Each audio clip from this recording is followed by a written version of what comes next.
Good. Hi, Kenneth. How are you, buddy?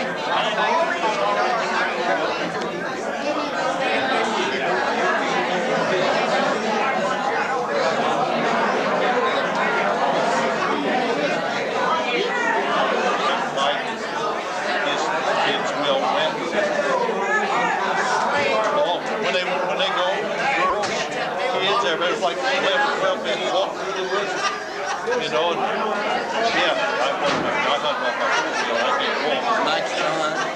Not very much because I can't hear. And it works out. But Tim,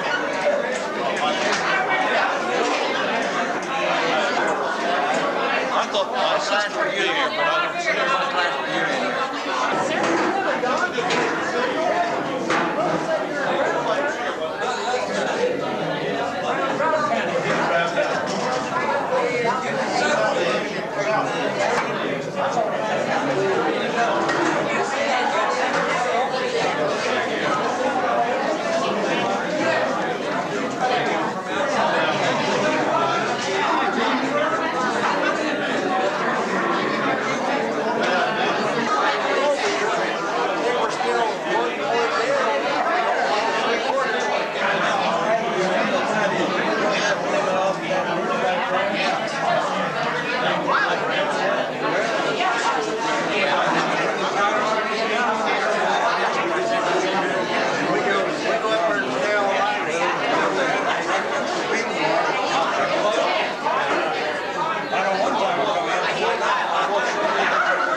Keep your seats. If you want to stand up, counter up, you want to bow your head, just bow your head.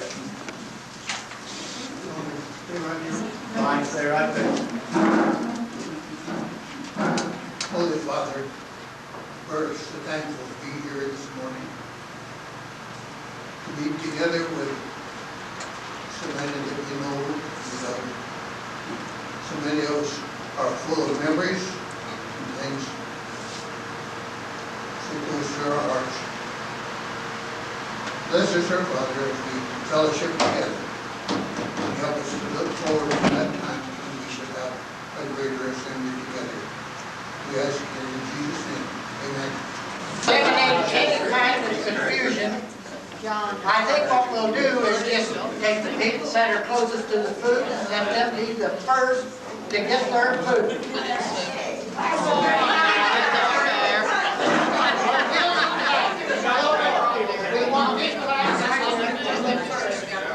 Starting down there at that end, you start the line, come by the food, and pass right to your seat. Okay?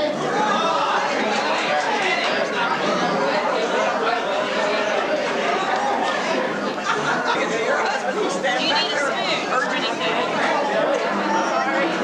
Okay, I'm going to put it in this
Trouble either way.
Hi.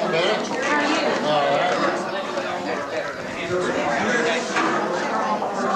I hate to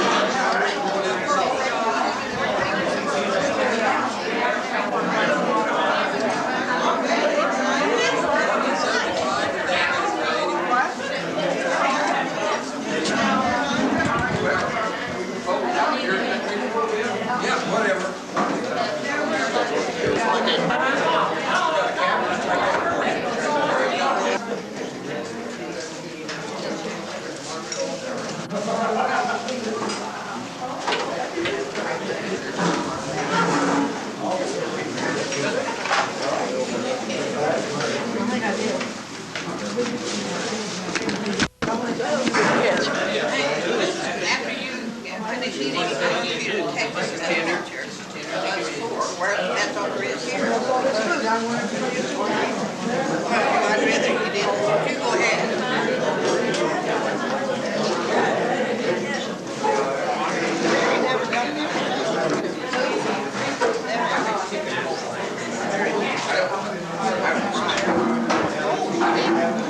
Maybe they didn't know we're after it. But she was a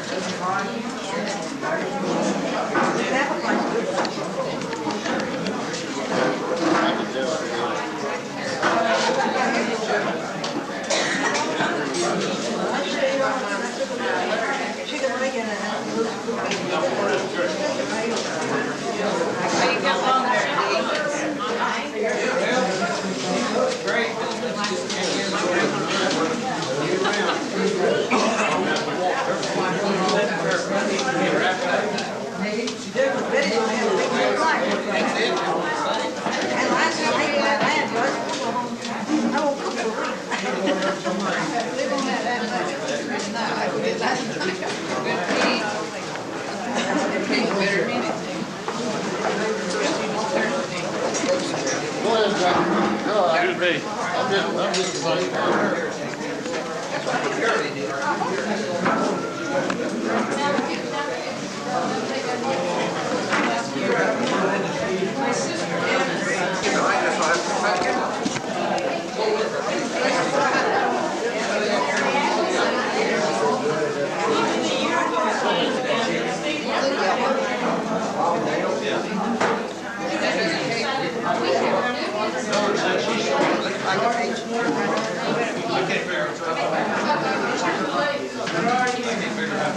I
Misha?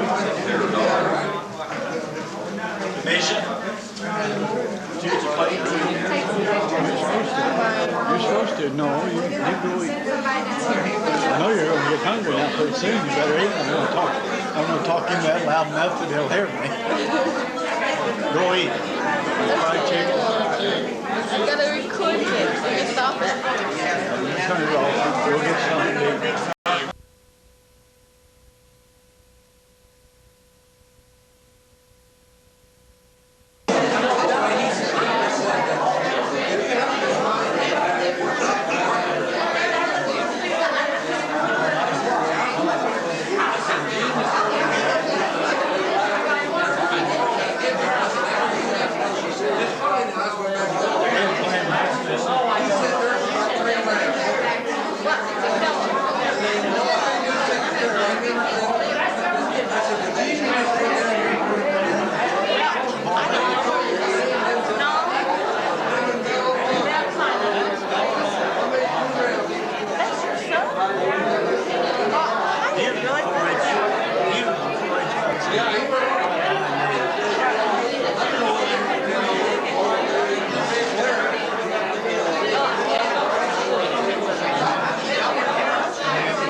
married a coal miner's daughter. And if you know anything about a coal miner, they eat their dessert first. And that's what I was trying to do with this crowd over here, was get the dessert to you first thing. I don't apologize for the foul up. That's just the way it goes. And you can't control this crowd anyway. It doesn't make any difference what you do.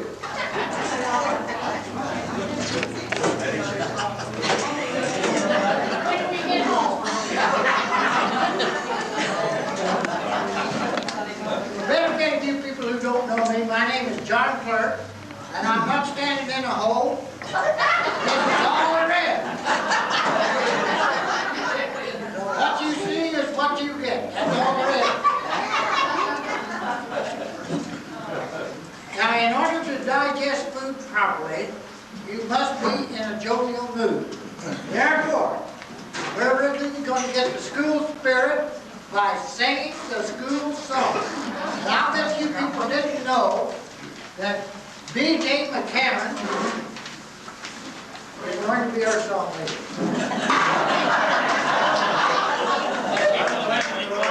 Remember that in high school? You remember that song? Open up your...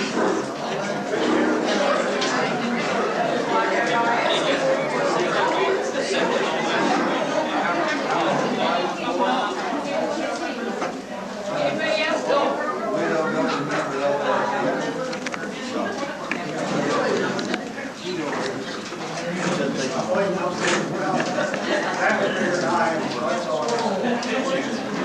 Well, let's sing it then.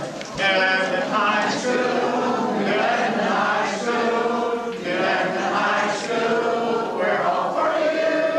We will fight for the black and orange and the glory of our high school. Never on it, we cannot falter, for in the battle we're fighting true. Good Lebanon High School, good Lebanon High School, good Lebanon High School, we're all for you.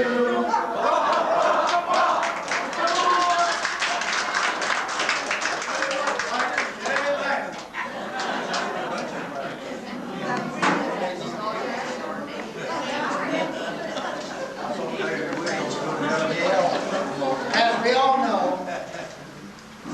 Father Time takes its toll.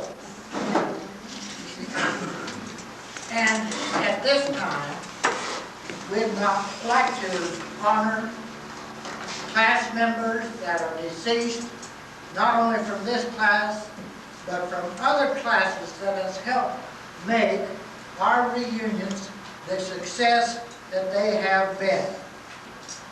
So Billy Joe, and we also want to honor any teachers that have passed away along the way. So Billy Joe decided we ought to light a candle. I'm sorry, a Campbell? I've been around Sammy too long.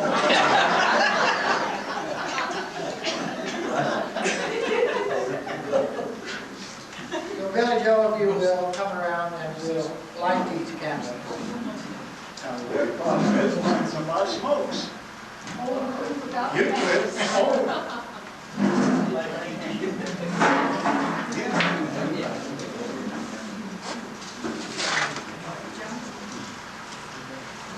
Right hand, right. You don't have to use it.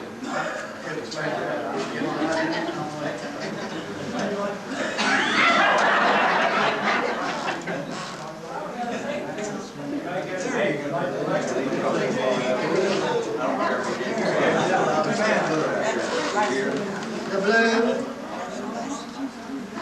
is for other class members that have made our programs so successful.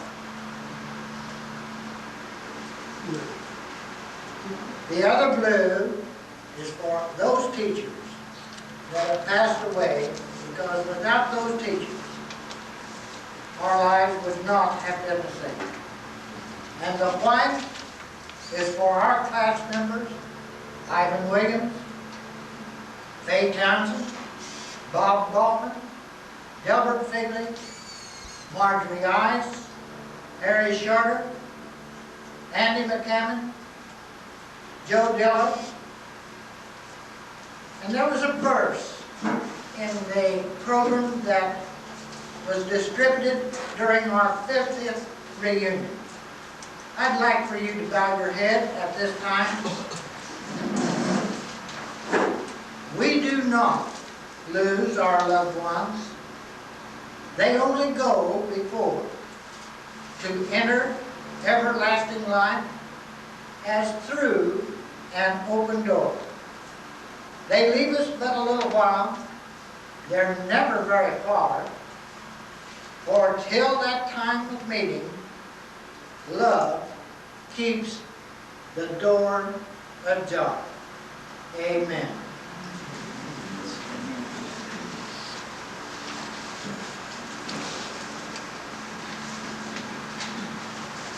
Oh, we can tell stories about our teachers.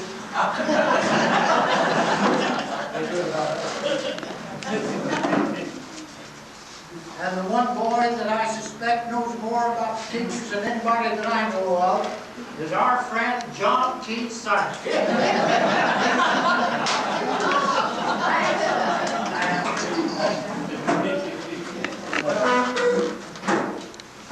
I have a big job today introducing all the teachers who've been here. And I know two that we have. And Madeline Ungle, would you stand and tell us something about when you taught here? You don't have to stand if you don't want to repeat it.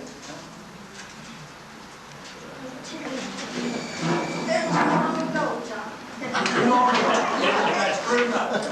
I can't tell you all the time. Okay.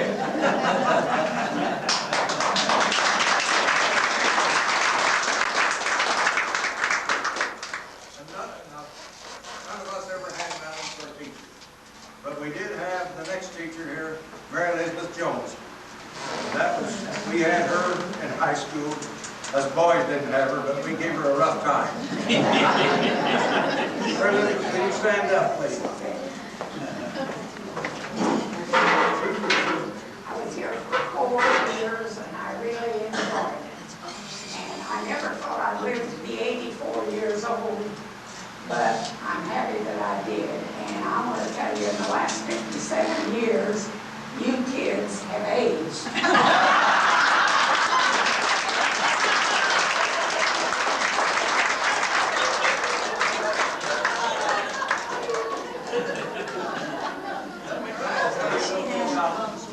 Some of our other teachers. Now, in the last year, see, 10 years ago when we had a reunion, Madeline Ungle was here. Now, she was here in the early 30s as a teacher.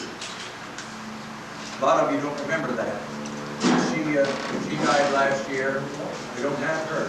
And Wednesday, I was talking to Pauline Mason, Malcolm Andy Mason's wife. A lot of you remember him. And Malcolm is getting along pretty good. He just don't remember a lot of things. And Pauline has had a rough time lately. She's gone through cancer, radiation, and she says she just got a piece of meat there. That's all. She's just been burned up, and she said in a couple of weeks she'll be able to put on some clothes, be able to go some places. The doctor thinks he's got all of it. And so she feels good about that. And her daughter Anna's helped to take care of her. Her daughter Pam has come. Been there for a little while too. But overall, she's getting along pretty good. And Malcolm, he's always glad to see me when I go see him. But he just don't quite remember you.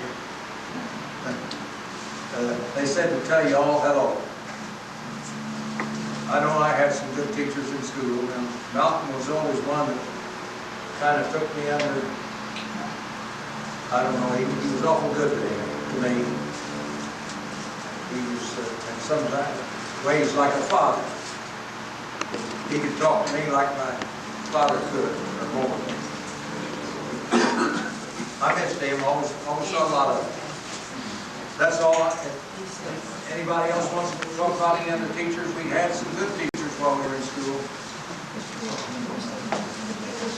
Mr. Listman, he was our principal for years and years and years, and then he taught a lot of classes, biology, or not biology, chemistry, physics, all the mathematics classes. He was real good. I remember my English teacher, Mary Coleman, taught from her. She was good. You didn't cut up too much in her classes. But she was really good. Does anybody have any comments? No, I didn't. Okay. Mary Liz. Yeah, I'm CB's little daughter. The baby daughter of all things. Anyway, I wanted to tell you one little thing that happened. I guess it must have been during it was during World War II. Some of you that were in school at that time, in high school, I don't know whether you remember this particular day, but this just really stuck in my mind. We had to go out into cornfields and pick the milkweed pods. How many of you remember doing that? Yeah, okay. Anyway, this particular day, everybody from the high school was going to go out and pick milkweed pods. Of course, we came with our old jeans on. That in those days, you couldn't wear jeans to school, but that day you could wear them, okay? So anyway, during that period of time, Dad had a discipline program that he instituted into the school itself. If you got as many as 20 points on this discipline plan, you were in serious trouble. You were in very serious trouble. You know, you go and went to the principal's office and that's it. So we were kind of horsing around. All of you remember upstairs, and you remember the fire escape. Yeah, you remember that? And you remember where it opened in, up in the assembly hall? Okay.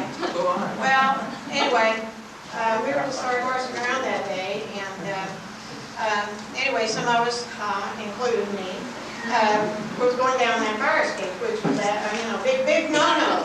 Big no-no. Well, Dad was just beside himself because here all these kids were going down the fire escape, and he just kind of didn't have any control over us, So he came out, and he was standing down at the end of the fire escape tube, and he said, the next person that comes out of there gets 20 points off. Whoa, out comes his daughter. So, he lost it. He just stood there and laughed, He was defeated at that point. That's one of the funny stories about Dad, so,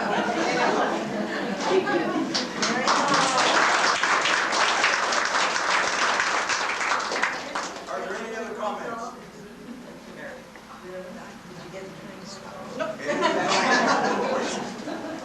I guess I'll turn it over to the next person. Betty Lang. Okay. That's right. We can't grow up without our elders. Who was it? Abe Lincoln said that when he was 16 years old, even though his dad was the dumbest man he ever met in his life. When he got to be 18, he said, I don't know how the old boy learned so much in 2 years.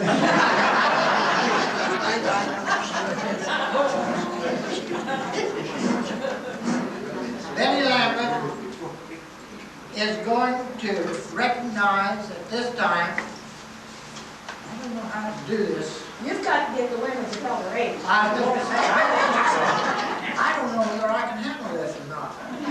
We want to recognize, she's only 19 years old. She's the oldest.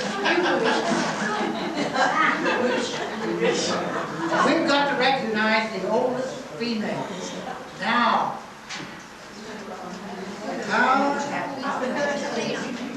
Madge, I know you're 90 plus. No, she is. 90 years old. Who? How old are you, Rita? Soon to be 91. How soon will you be 91, Madge? Next April. Next April. When are you? October. Will you come forward, please? No, it said graduate. No. No, not this. Not this? Not this. This is just, I'll come over there. Is there anyone older than 91?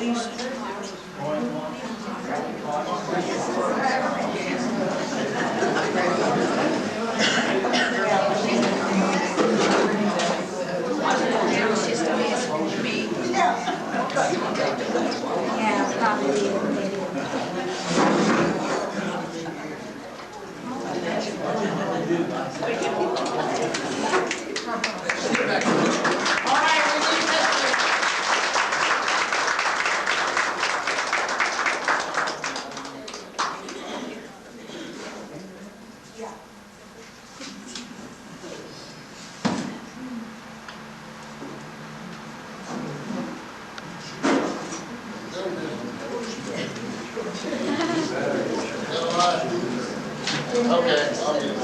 I'll tell you, if you people do short hearts, you'd know why she outlived it. Okay, we've got to find the oldest male in there. Got an 88 number? Michael, how old are you? 94. 94. I've got 94. Do I have a 95?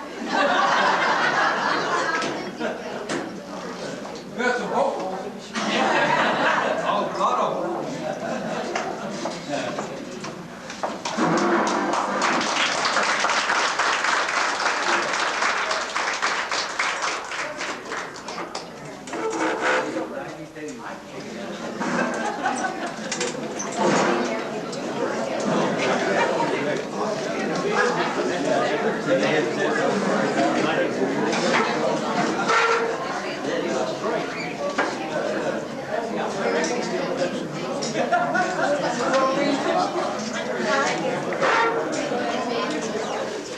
Get back up there.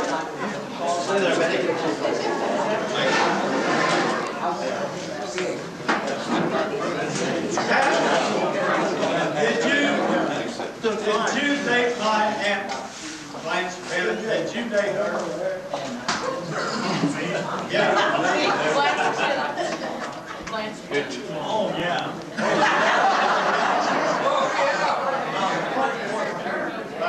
What kind of a vehicle was you using? What kind of a vehicle were you using? I go on in an old buggy.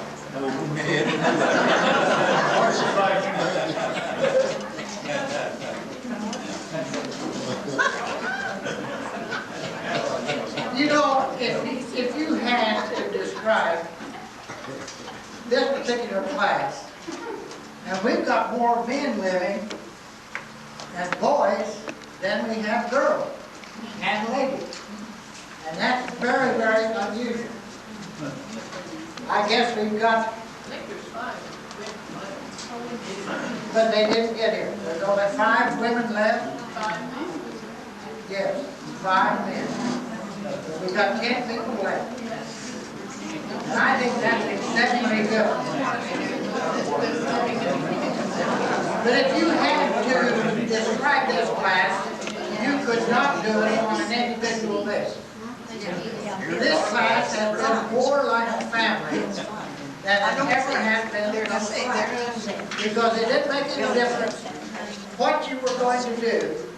They just fell in line, and whatever project they had, they all got behind it and shoved it for all it was worth. And to give you an idea of how they work, Marge Hunt, do you and Rose still talk every day? Well, not now that she's out there looking. I call her often, but we used to. Yeah. Since the first grade, Marge and Rose has talked to one another every day. Really good. And they were just cousins, but I know that they were very, very close. Billy Joe here, he knows where every member of our class is. He knows their condition of health. He knows whether they're going to be able to get to the reunions or not. And if they can't, and they need help getting there, he gets it for them. John Thomas over here, if ever there was a public relations man, it's him. I'm telling you, he knows everybody between here and Florida. They can't remember.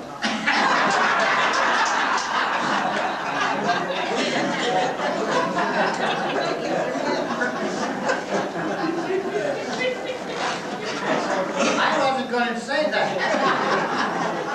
I was, because he's asking you a few questions. Your treasure. I know pretty well that you know this class, but I'm going to ask them to give their name and where they live at the present time. Starting with you, Marge. You don't have to stand. Marge Page, and I live in Terre Haute. I went up there in 1940 for business school and I've been there ever since. That's why I don't recognize a lot of them. I haven't seen them for years. My name is Frida Bond.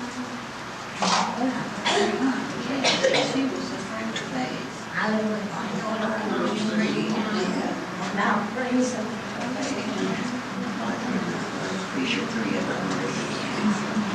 You were working in the hospital in Vincennes? Yes, I worked there for 30 years. Well, we're just happy you could get here today. Thank you very much for coming. I was just born and raised here, and I'm still here. He's a politician.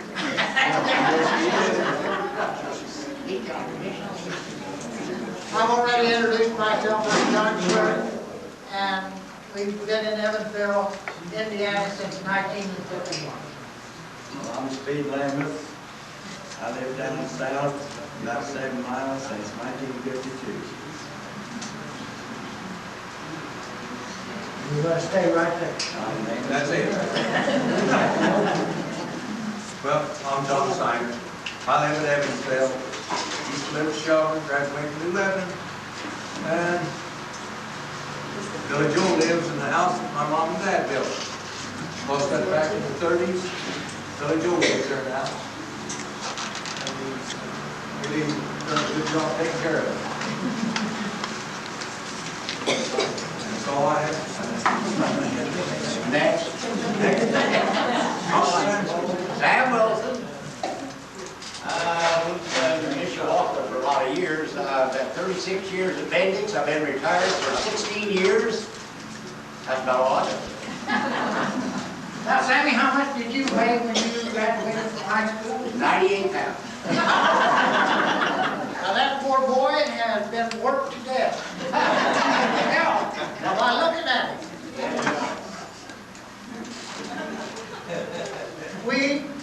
This class, and a great number of you, grew up during the Depression era. Anything we did, we had to do on a very, very small scale. For example, I think it was in about the 6th grade that we took up pennies and nickels to buy Med Dillingham a harmonica so that he could play for us before school started every day. But we took up, just brought our pennies and nickels in. I don't know how many of the class remembers that, but he did. And he played the devil out of that harmonica. Now, Ham Carmichael, you'll appreciate this. We had a spelling test every Friday in Catherine Kaufman Carmichael's class. And if you didn't pass that spelling test, you got your bottom blistered, and I mean, she hung it on you. I can verify that. She didn't have good one. But I like her. Never Christmas. I think the climax was the time that, Betty, will you stop shaking your head? That we gave Mr. Listman a set of calculators, because we understood But when he went out to milk, he had another language that he used entirely.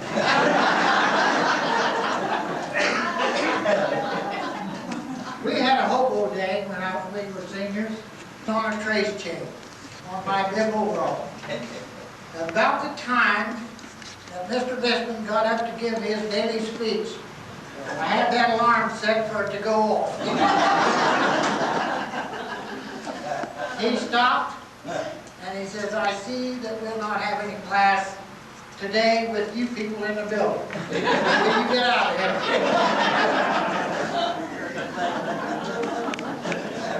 I guess we all got caught going down that fire escape because it was a temptation.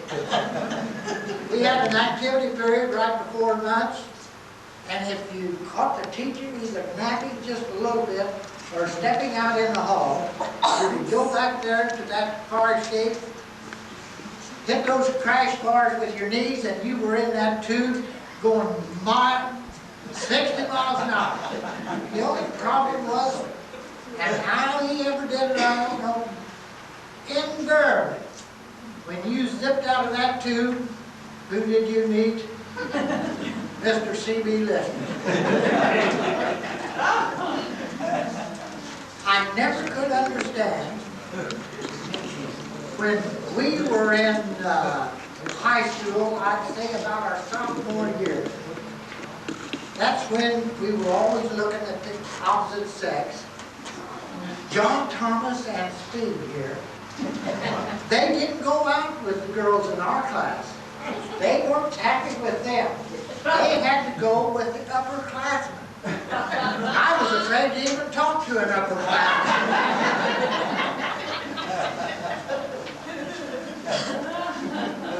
A lot of you, if you didn't have Catherine Carmichael, don't remember this. We used to play what we called an eraser game. You took an eraser that you used on the blackboard, you put it on your head, and then you played tag in the room. And you could go until that eraser fell off. Now, I used to think that was the stupidest thing I ever saw. But you know, it taught you a lot of composure in holding your head perfectly straight and walking just as fast as you could. We had a lot of fun with that eraser game. I guess many of you have forgotten the day that the Alexander boys came to school with skunk oil on their pants. We almost had to dismiss school that day.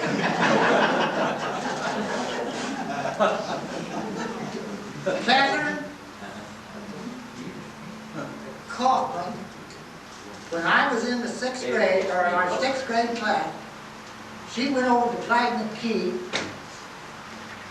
at the last period on Friday, and she says, I'm going to put my 6th grade class up against your 7th grade class and challenge you in math. Now, it was just speed, how fast you could operate. Boy, we hung it all. 6th grade class beat. But that's the way Catherine was. She was always interested in you just going a little step above what you could ordinarily do. Tremendous people. One last comment for poor people back in those days. The free shows at Carlisle. Pick up nickels or dimes and hand it to somebody who had a truck. Good Lord. I took Doris McKinley and Elaine McKinley to the free show one time.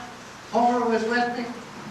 Our car broke down right outside of Carlisle, and they were living way over there on the Jones estate. We walked every step from that part back over to the Jones estate just to get them at home on time.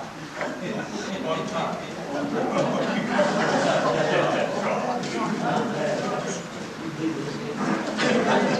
The rest of it, John. Homer, I knew when you came in here that I wasn't going to get by with it.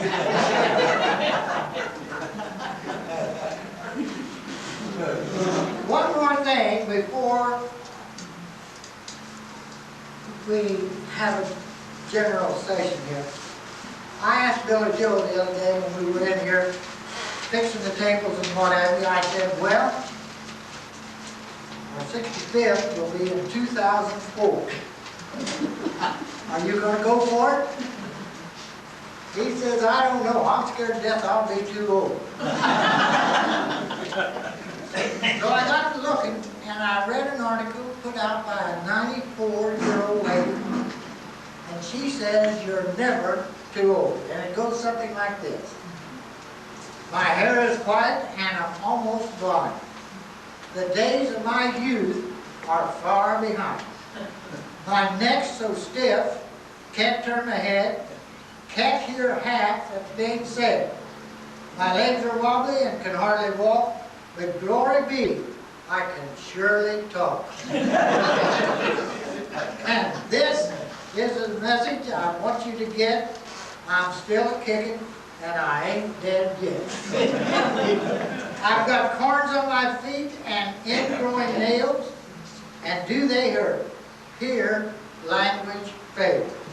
To tell you my troubles would take too long. If I tried you, sure would give me the gong.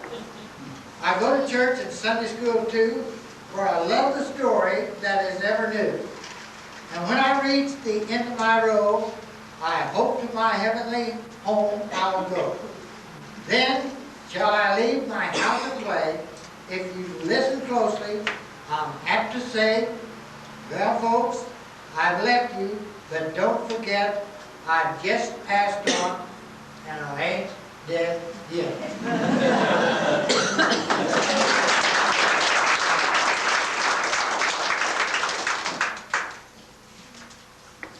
Now, I don't want to stretch this program out too long because I've had some criticism in as much as people want to visit with one another. So I'm going to shut this thing down pretty quick now. I do, yes, I do want to say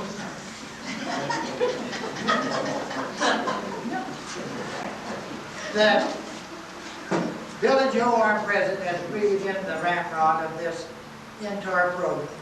But his wife Lois has been in the hospital, and he's been a very, very busy individual. What I've done here today is a small part in relation to how much work had to be done to get this total program together. And Bill, I think, wants to thank a few people for helping him out. Bill? Well, 10 years ago, I forgot to thank my wife. I even heard it there and here, and when I got home, I heard it again. She's the one that sent out most of the 100 announcements that we were going to have this celebration. And got the envelopes filled, and I even got told you the letter, and that big stamp says no good. I found out to give envelopes that you don't have to wear.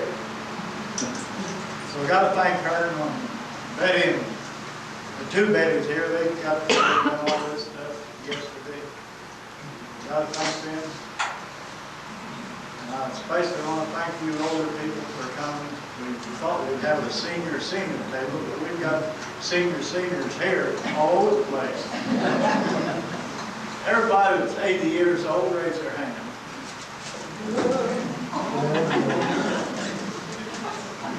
I know that you're proud of it.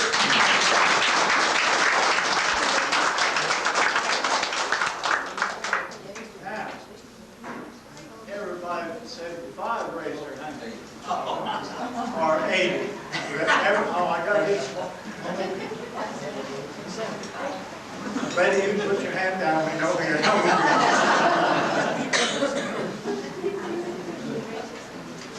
That's all I got to say. I just want to personally thank all of you for helping put this on. It takes somebody to help out whoever's doing harm. You got to have a lot of help. I want to start those cards.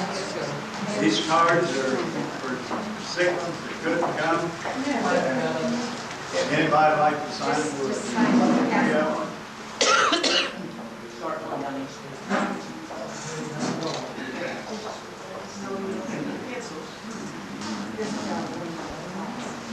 Bill? The Hazeses aren't here now, we failed to give them a round for the mail. I tell you, anybody wants to look for some good food, the Hayes catering has sure done a fine job. We've all eaten. I expect to get them forward. Bill? All right.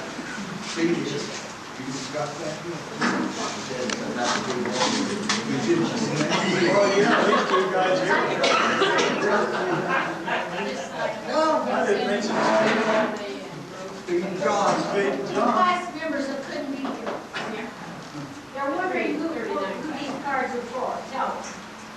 Well, these are for the class members that we knew would be here, but illness kept them away. Rose Creek, T. Dudley, and Geneva Asbury. Okay, so sign your names to them, and I know they will appreciate it. I don't know whether the word got around or not, but my wife's got 2 brand new knees. Rehab center up there. Not able to come out with this meeting. When she gets out, she says she's going to dance, she's going to pranks, and she's going to romance.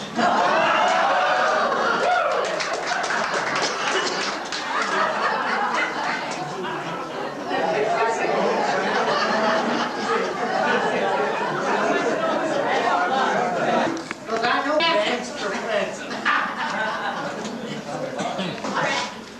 okay, we have some stuff to give away, and Mark, will you reach in here and pull out a ticket? Now, you should have a ticket, and the number that I'm going to call, I think I'll just call the last 3 numbers. This is for the centerpiece here. 957. 957. 957, mid-block.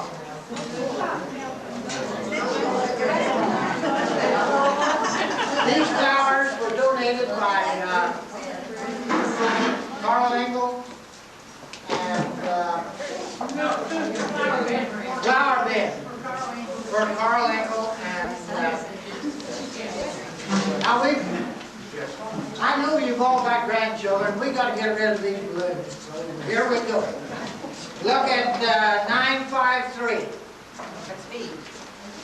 What's that? Is it Kathleen? Yes. Take a balloon. Take a balloon. Right.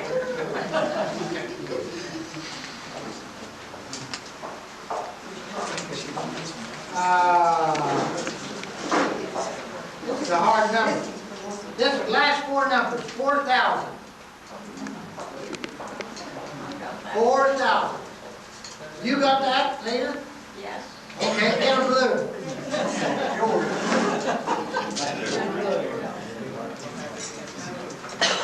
Next number is 981. 981. Take a balloon. Give to your grandkids. Got one home. Okay. Next number is 988. Take a balloon.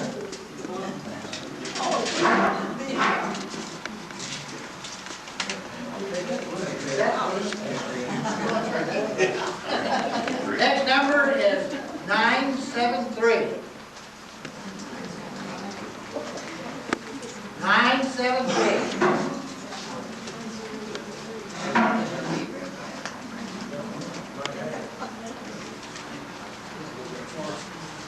That's not mine.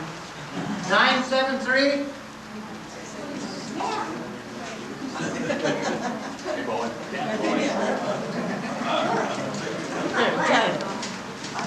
There she goes. Lawrence got one. 4006. 4006. I got it. Good. Next number. 975. Get it, Harry. That's 971. 971. good. Right behind you there.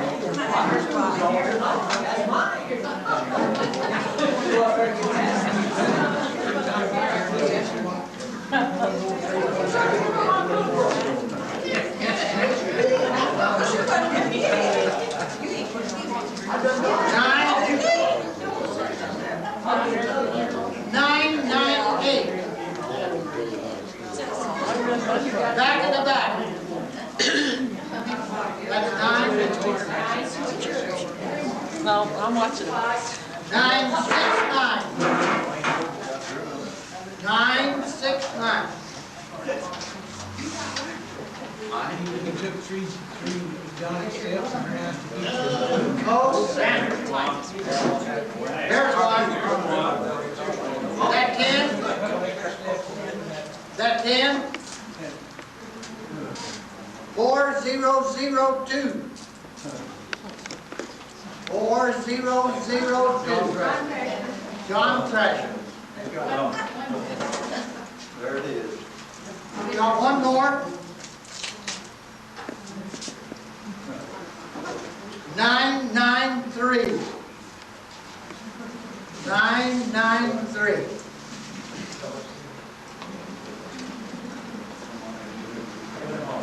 Went home.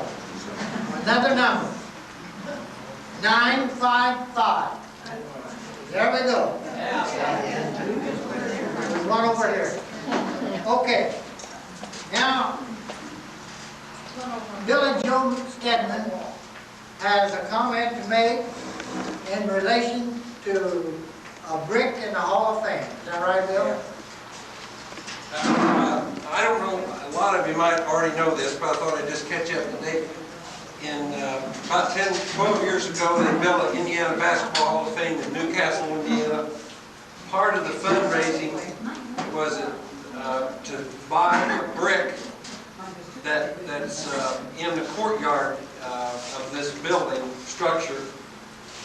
And we have bricks that was purchased by a lot of people. John Portal, a lot of us, I think maybe Billy Joe's in on it, but people here in town that gave money to build the Hall of Fame. So there's a brick, and the courtyard is made out like the state of Indiana, and so the brick would be in that courtyard where the school was. So there was one there for the New Lebanon Tigers, and we also took up enough money to put one in for Mr. Lisman. So there's a brick there for the New Lebanon Tigers and Mr. Claude Lisman. So if any of you ever go by Newcastle and get by that Hall of Fame, why look up the old school, because it's represented, and some people here in town donated the money to buy that. So we don't thank those.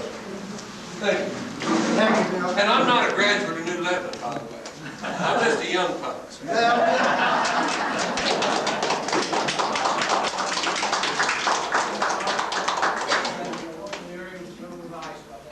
If there are any other comments for the good of the cause, we'll welcome that.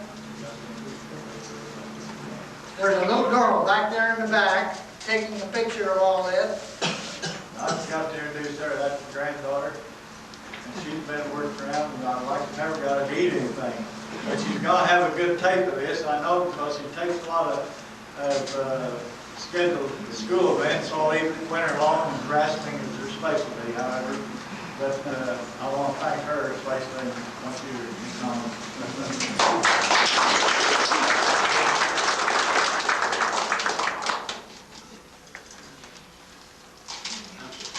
Now,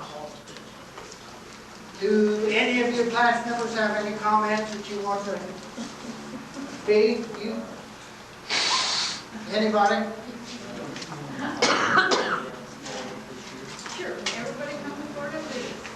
With that, then, I'm going to call. I heard you. With that, I'm going to call on John Thrasher. Will you dismiss us?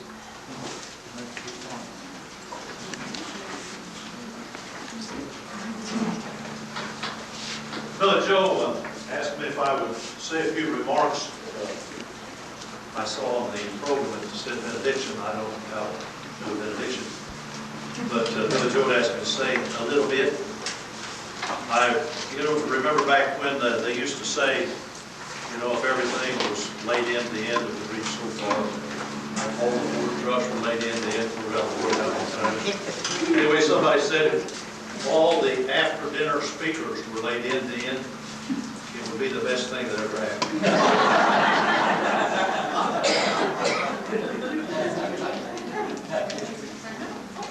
I heard an interesting story a couple of days ago about this elderly lady who went to the parking garage to get her car, and there were 3 young guys who were getting in the car.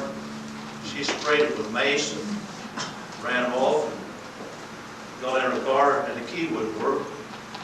She got looking around, and saw that she was in the wrong car. Her car was over about 3 cars. She got in her car and went down to the police to tell them about what had happened, and these 3 young guys were down there filing out a report about this old lady that hijacked their car.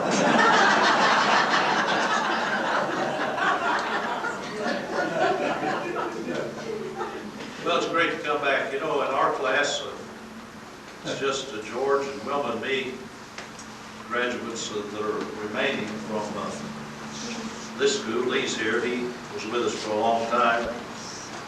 Reese, Christy, and a lot of other kids, but you know, the attrition was pretty high. By the time we finally got through, there were only 5 of us. Bill, Gene, and George, Wilma and me.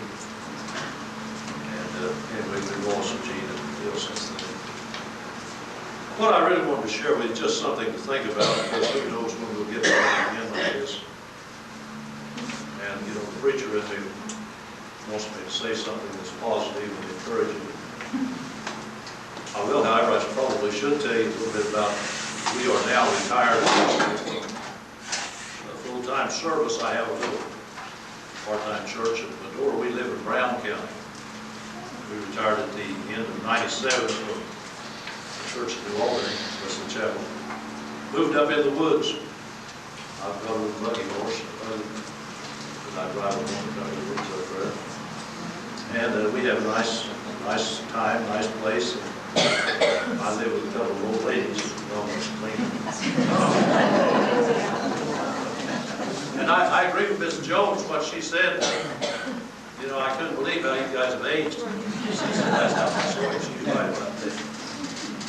Over in the book of Joshua, in the 14th chapter, and verse 12,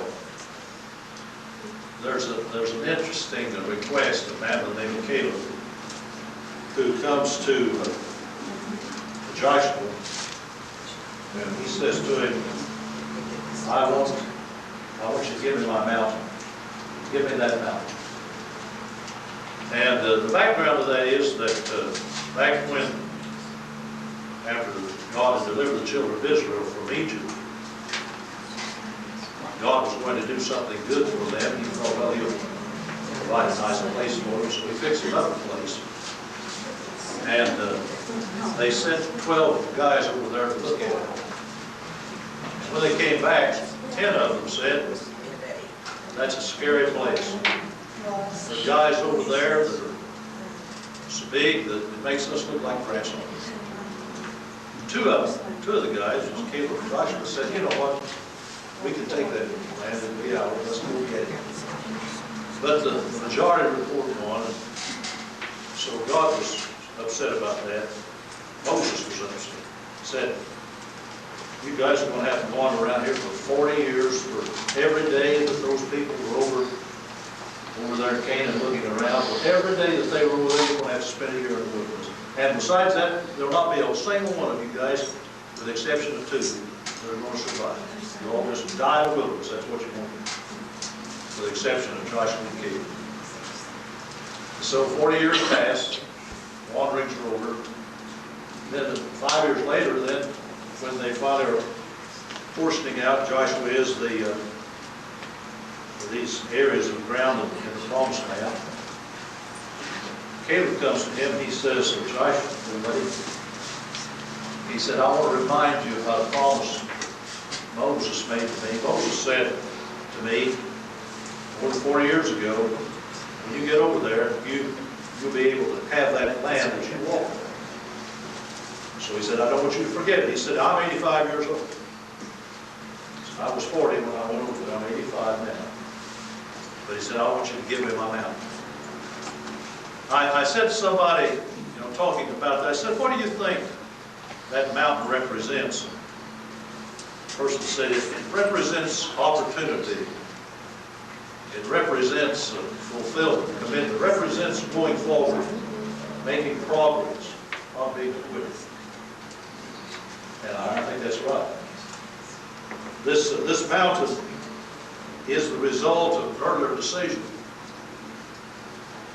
Caleb's mountain, it's the result of an earlier decision. He decided, even when he was over there walking around with those guys, I'm going to stand true to my conviction.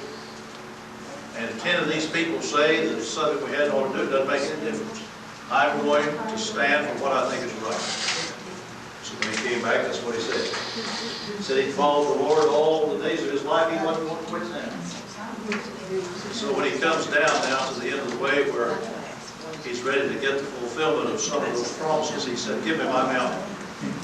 Because I made a decision a long time ago that I was going to be true and faithful, and I was going to continue on. So I hope that the mountains that God has set before us will call us to do commitment and the fulfillment of those decisions we made. We haven't made the decision to reach for higher things, better things, then we need to do that today. I'll put that on. The second thing that this mountain reminds me of is an opportunity for renewed dedication.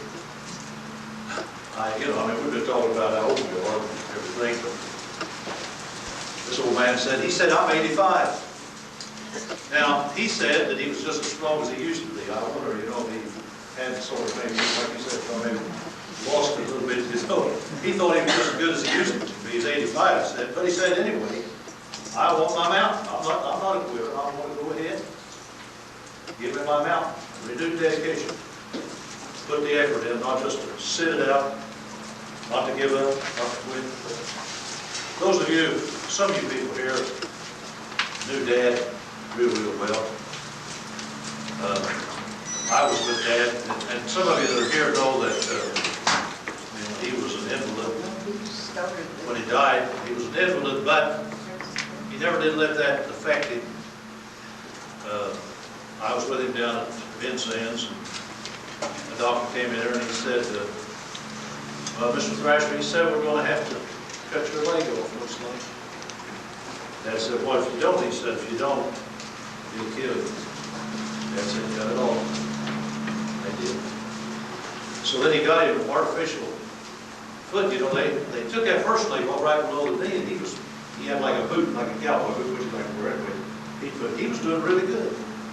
But just about the time he learned to walk with that one, we took him back down there, and the doctor came in, he said the same thing. He said, Mr. Thrasher, we're going to have to take that over.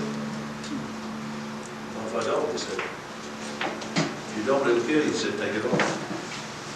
So, Dad lived up there in his little house. Got out of bed every morning, got his wheelchair, went into it, his own breakfast. Nancy looked after him. And all the years that I'd sit in there and talk to Dad, I never did ever hear him say, well, I don't know why this had to happen to me. That's, never pulled out, never looked down, never quit. And he didn't quit until he just got so weak. His arm wouldn't lift him into his wheelchair. That's the way I put it. I'm glad for people that don't give up. Keep on keeping on until the Lord gives you your last breath. Another thing that Joshua, I think he recognized, if he could get up on this higher mountain, higher than where he was, probably to recognize that it wouldn't be very long until he'd be able to go on up higher. He would get to the point where he wasn't to the top of the journey yet, but he was a whole lot closer than he was when he started. They had awards day down at the North High School the other day, where I passed part-time. And they asked me to make an award, a scholarship to this person. So I was listening to all the awards, and I was thinking, one of these days, when we leave our mountain, and there will be an award day, the Lord will say, well done, good and faithful servant. I hope he's able to say that. He needs to be able to say that. Well done, good and faithful servant. Enter into the joy of the Lord. There's a higher mountain yet beyond this one, and I hope that, we'll just keep journeying upward until finally the Lord takes us to our eternal glory. I was mentioning a moment ago about Dad.